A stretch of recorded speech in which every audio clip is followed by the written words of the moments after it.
சுந்தரவல்லி நாயிகா சமேத சுந்தரராஜ பெருமாள் திருக்கோயில். நாம் இப்போ இங்கே இருக்கிறது 4வது திவ்ய தேசம். அற்புதமான பெருமாள், அழகான பெருமாள்.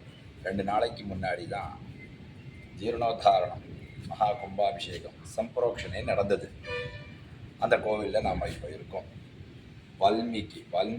வால்மீகருக்கும் பிரம்மாவுக்கும் மண்டூக மகரிஷிக்கும் பிரத்யக்ஷம்.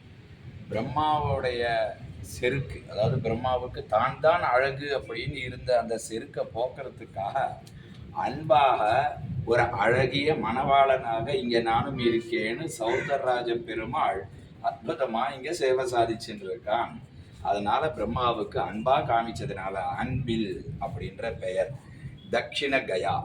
தட்சிண கயான்ற ஒரு பெயரோடவும் இந்த ஊர் இருக்கு.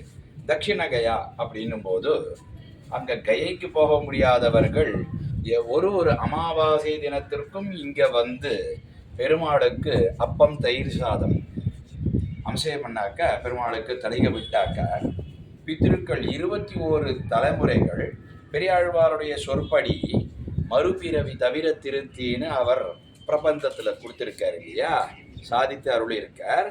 அதன் பிரகாரம் நமது 21 தலைமுறைகள் நற்கதியை அடைஞ்சு அடுத்த பிறவி இல்லாமல் நற்கதி அடைஞ்சிருக்காள் அப்படின்னு இங்கே இருக்க பெருமாளுடைய திவ்ய அனுகிரகம். ஒரு அமாவாசைக்கும் இங்கே வந்து பித்திருக்களுக்காக பண்ணலாம்.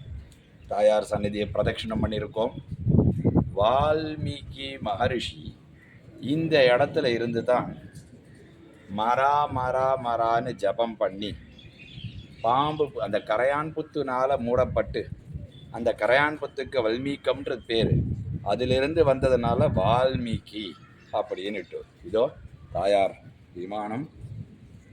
இங்கே பெருமாள் சுந்தரராஜ பெருமாளுடைய விமானம், தாரக விமானம், மண்டூக புஷ்கரணி, அன்பில் க்ஷேத்திரம்.